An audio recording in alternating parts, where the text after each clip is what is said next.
Maseret Eruvin Daf Kuf He, on commence Bezrat Hashem au Daf Kuf Dalet Amud Bet à l'avant-dernière ligne. À 3 lignes d'en bas.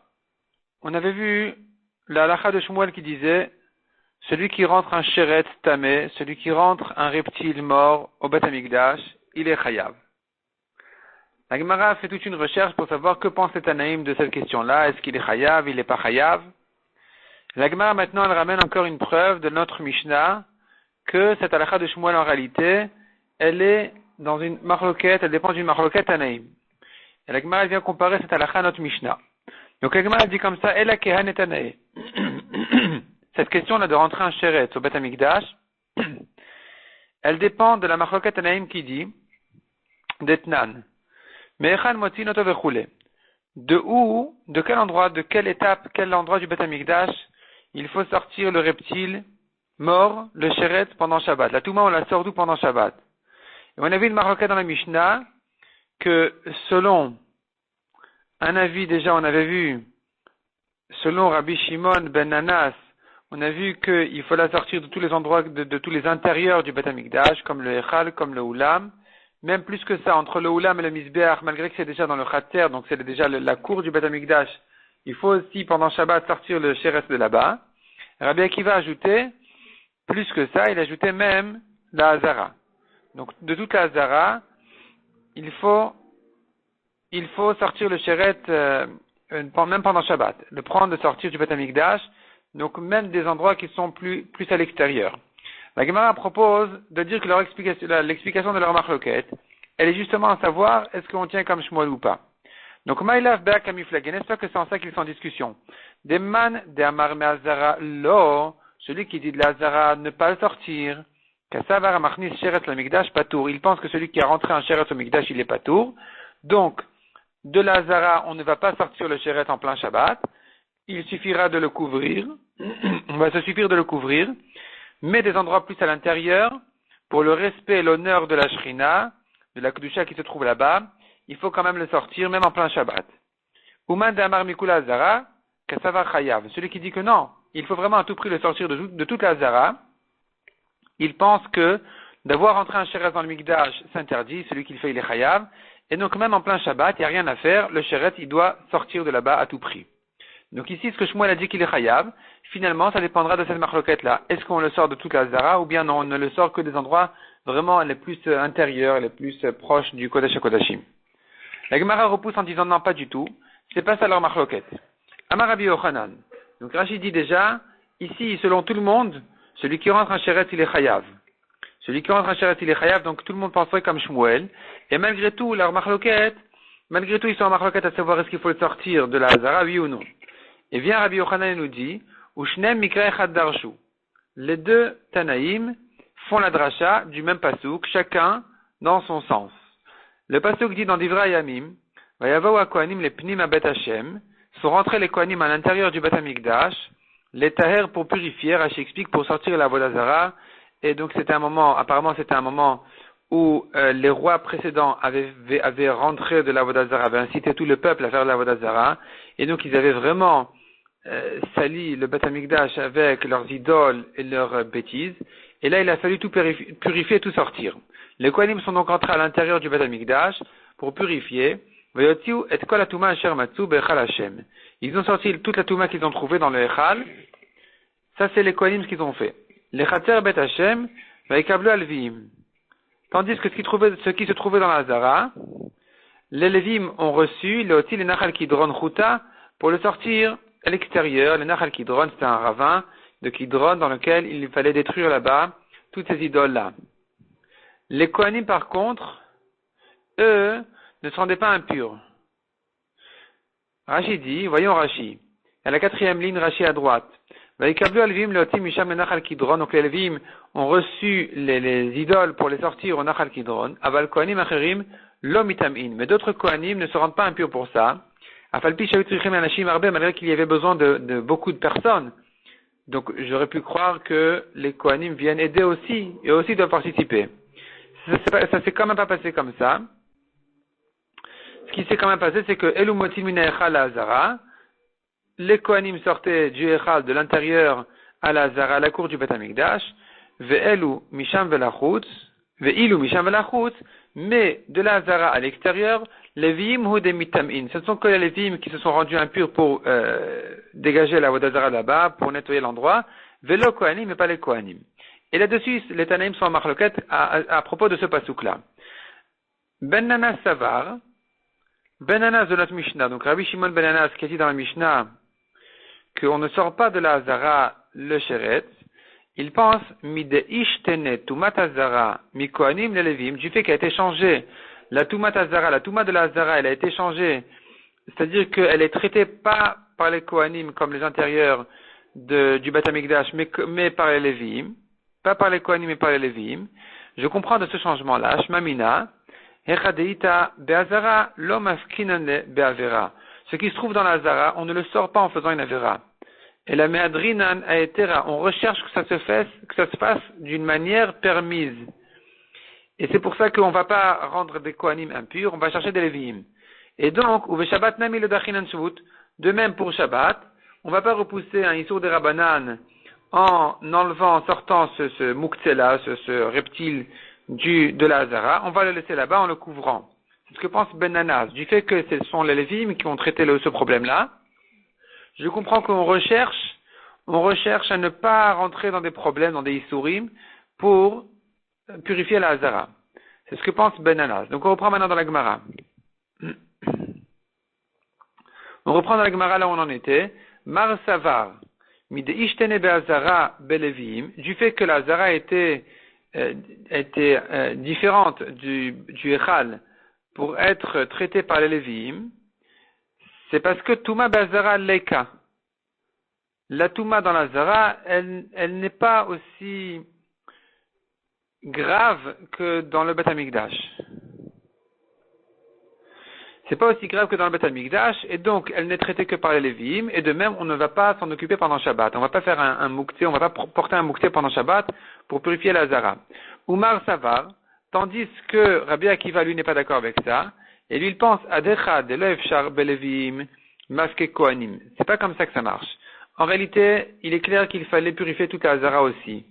Simplement, la Hazara a été traitée par les Lévi'im, pourquoi? Parce que les Lévi'im faisaient le maximum qu'ils pouvaient, et simplement, là où les Lévi'im ne pouvaient pas rentrer, c'est les Kohanim qui s'en occupaient. Donc, Adecha de l'Efshar Belevi'im, jusque là où les Lévi'im ne peuvent pas rentrer, c'est les Kohanim, Mafke Kohanim, c'est les Kohanim qui sortaient. Hashtag Efshar Belvim, mais ici, dans la Hazara, où les Lévi'im peuvent déjà circuler, tout le Metame Kohanim, les Kohanim ne doivent plus se rendre impurs pour ça. Puisque ça peut se faire par les Lévi'im, ça se fera par les Lévi'im. Tandis que dans le Echal, et dans les endroits plus, qui ont un degré de Kedusha supérieur, où les Lévi'im n'ont pas le droit de rentrer là-bas, alors on fera ça par les Kohanim, on n'a pas le choix, on va les rendre impurs pour purifier cet endroit-là. Mais dans la Hazara, on ne va pas rendre impur des Kohanim pour la purifier. Par contre, en ce qui concerne Shabbat, il n'y a pas de différence ici entre, c'est pas une question de Kohanim ou Lévi'im, c'est que, est-ce que quelqu'un va porter ce moukté là pendant Shabbat pour purifier, disons, pour dégager cette touma de la Hazara? Réponse oui. S'il n'y a pas le choix, il y a quelqu'un qui va le faire. Simplement, en ce qui concerne les Kohanim et les Lévi'im, partout où les Lévi'im pouvaient travailler et nettoyer, ils le faisaient. Et là où les Lévi'im ne pouvaient plus rentrer, c'est les Kohanim qui s'en occupaient.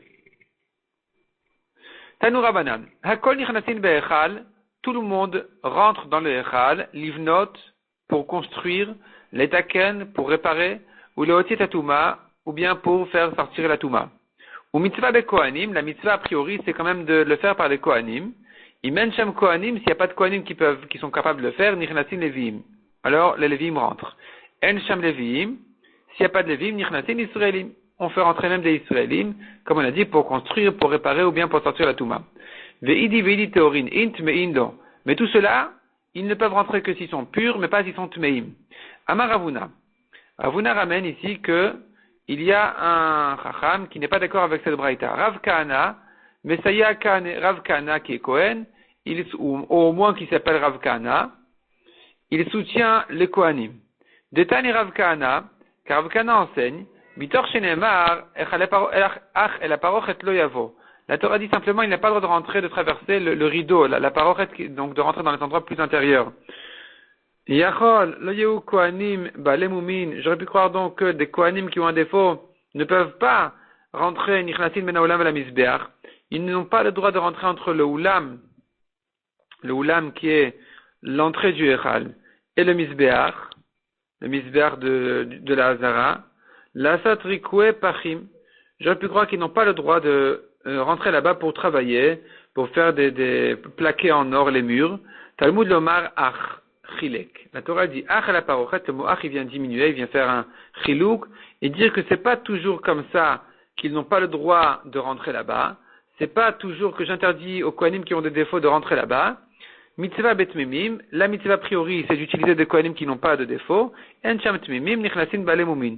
S'il n'y a pas de kohanim tmimim qui n'ont pas de défaut, il faut rentrer là-bas même des kohanim qui ont un défaut pour, comme on a dit, pour travailler. Mitzvah beteorin, a priori, il faut utiliser des kohanim purs. Encham teorin, s'il n'y en a pas, nichlasin tmeim, même des tmeim vont rentrer. Mais, il divide kohanim in israélim lo. Mais à condition que ce soit fait que par des kohanim et pas par des israélim. Donc ici, on voit que Rav Kana, il préfère un kohen tamé qu'un Israël Taor pour entrer travailler là-bas. Tandis que dans la braïta précédente, c'était le contraire. On préférait un Israël Taor qu'un Kohen Tamé. Ibaya Léon s'est posé la question. Tamé ou Baal Moum? Si maintenant j'ai le choix entre deux personnes, un qui est Tamé et un qui a un défaut. Ezo mehen nichnas. Lequel va rentrer? La Gemara ramène là-dessus une machloket. Rav Barashi Amarav Tamé nichnas. On préfère que le Tamé rentre. Pourquoi? Dea ishtere bavodat tzibour. Car on a trouvé que la Touma était repoussée.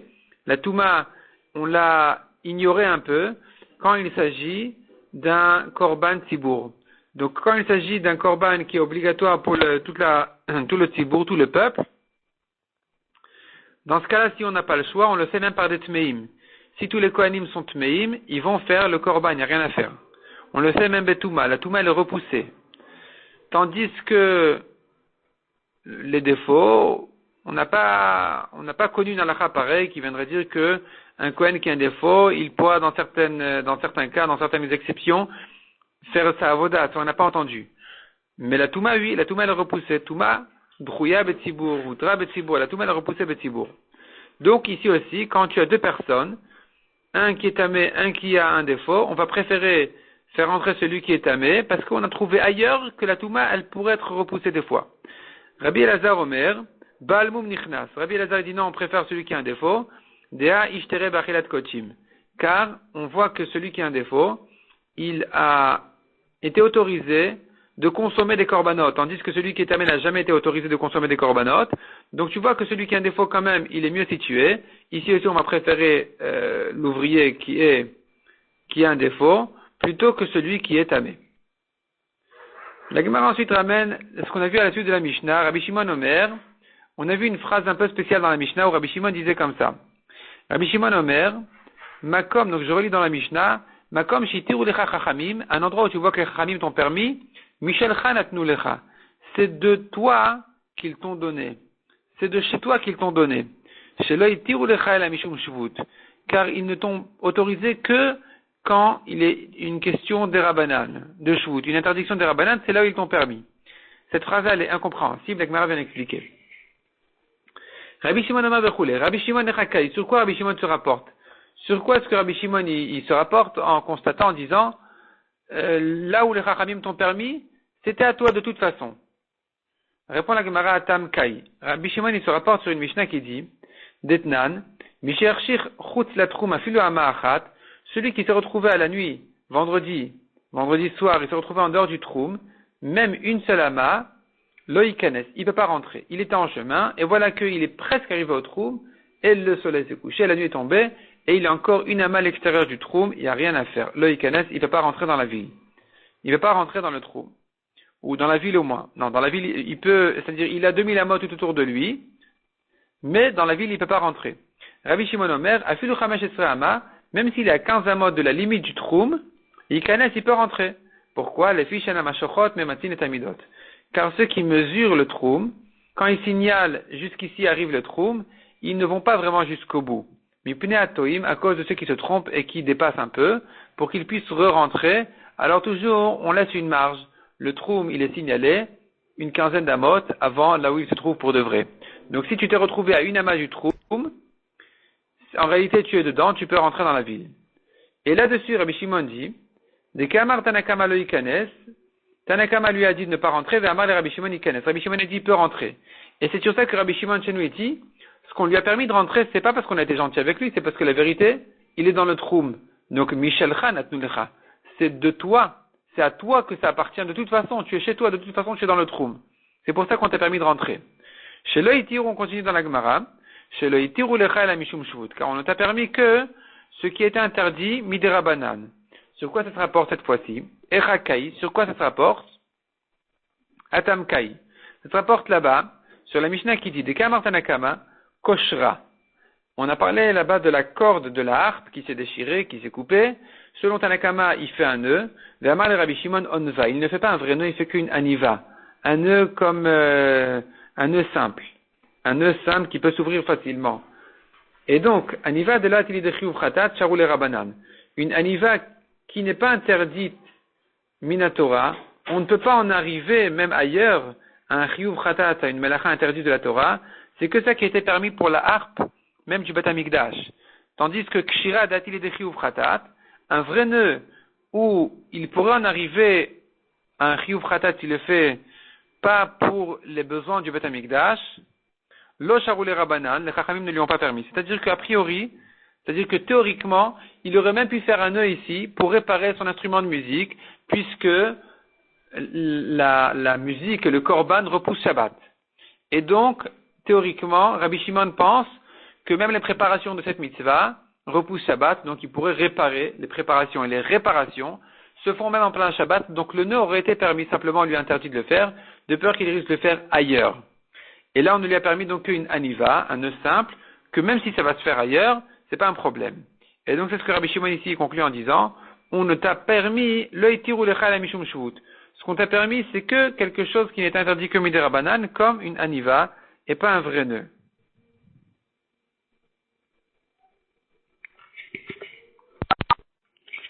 Donc ici, l'idée de Rabbi Shimon, c'est de dire, c'est pas parce que je lui ai offert une koula à propos de celui qui s'est retrouvé en dehors du troum, et je lui ai permis de rentrer chez lui, que ce sera la preuve que je vais aussi lui offrir une koula à propos de du nœud dans la harpe. Non.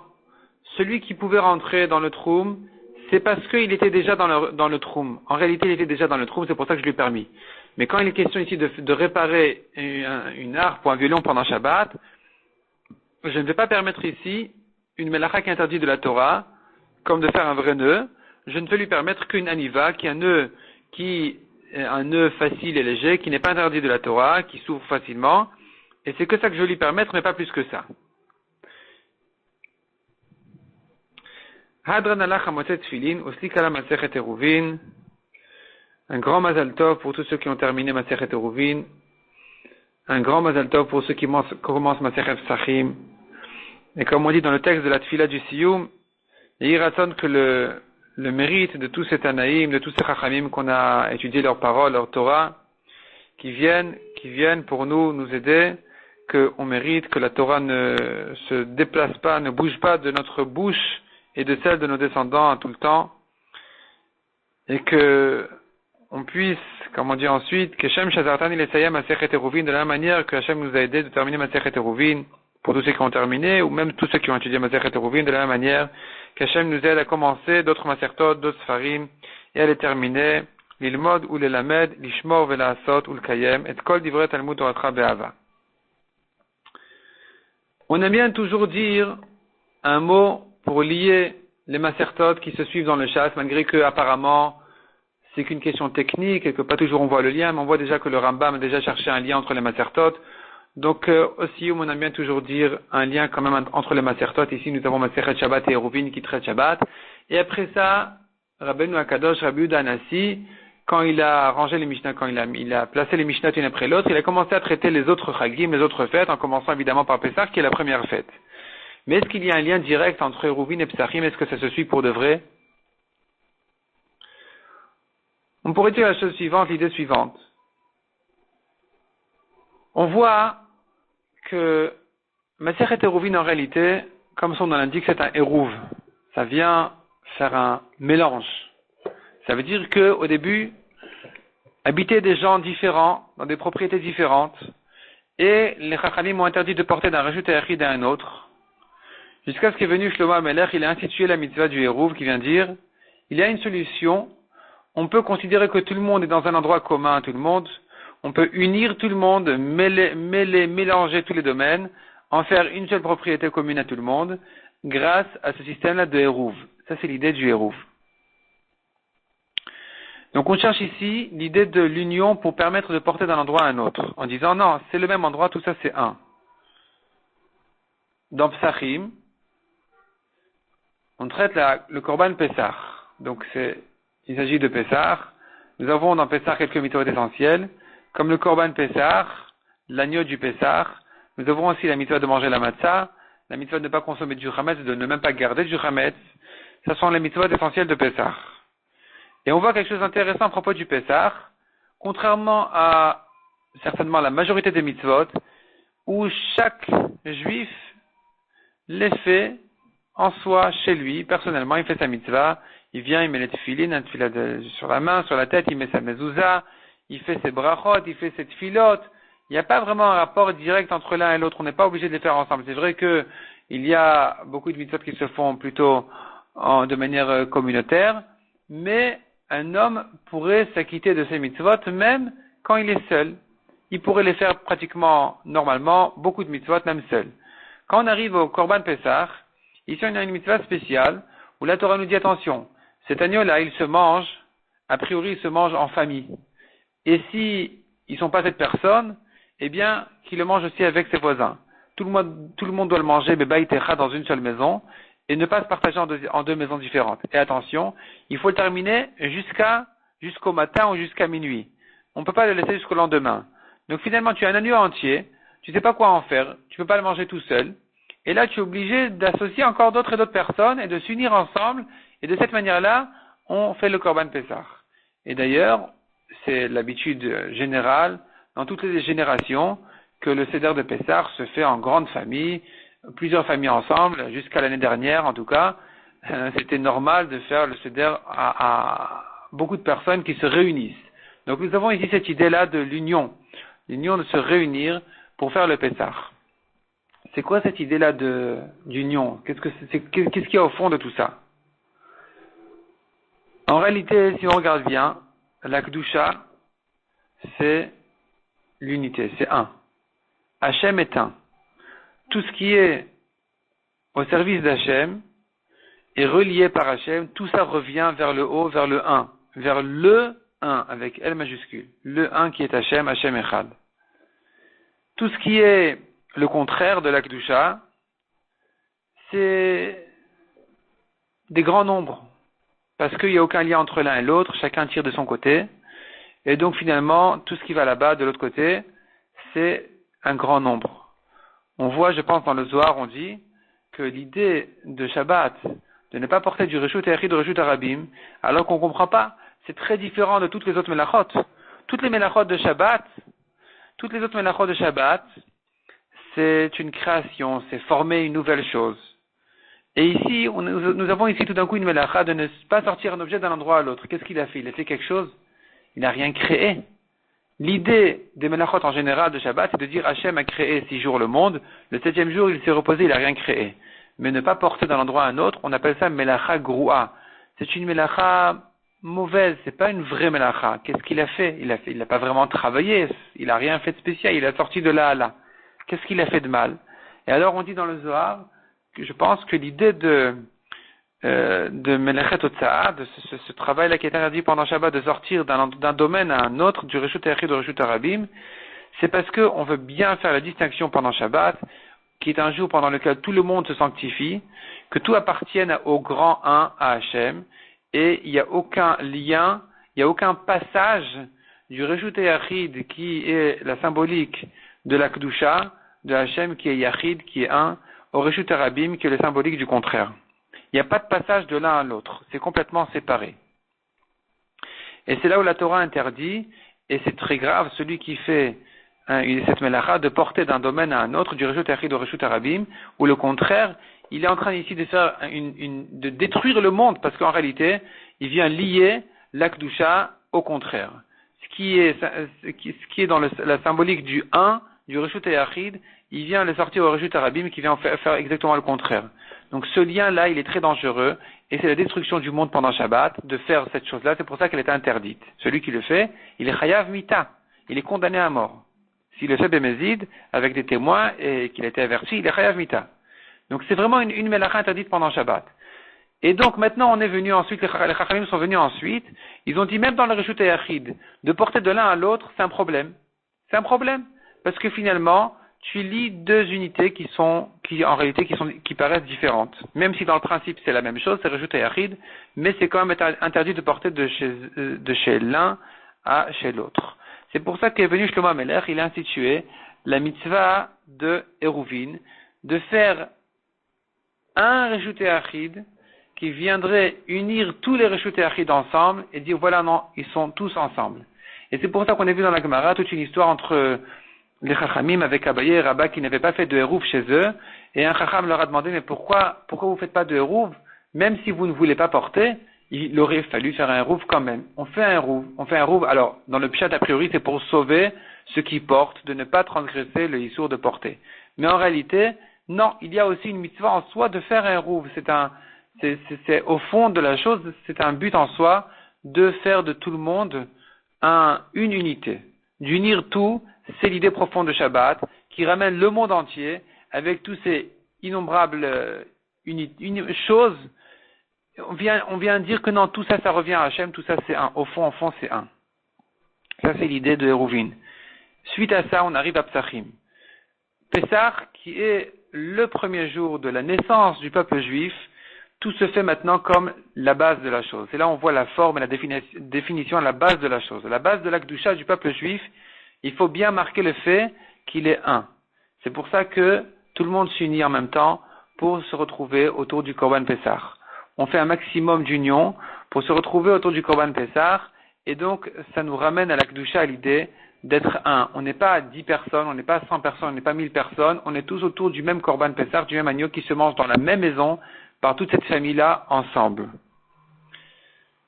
Nous avons aussi la mitzvah de manger la matzah. La matzah aussi, elle est simple, elle est plate. Il n'y a rien. On n'ajoute pas dans le nombre.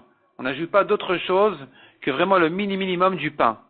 Le chametz, qui commence ici, où là le nombre commence à jouer, on ajoute encore d'autres éléments pour faire d'autres produits, pour faire grossir la pâte, pour faire gonfler la pâte, pour obtenir un chametz meilleur au goût.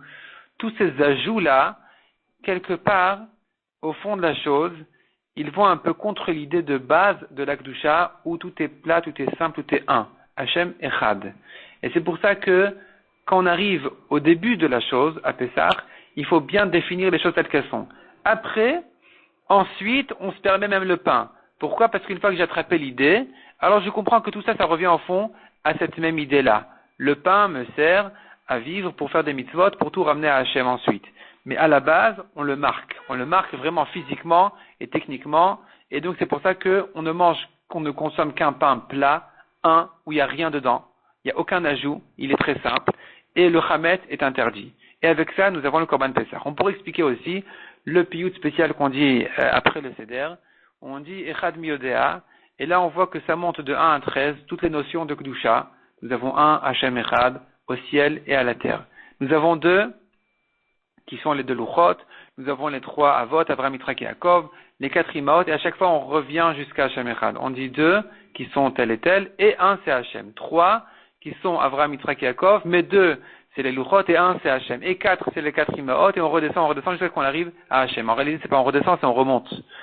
Et là, justement, on vient remontrer cette idée-là, toujours avec ce même principe de Pessah, qui est à la base du fondement du Klal Yisraël du peuple juif, de la Kedusha en réalité.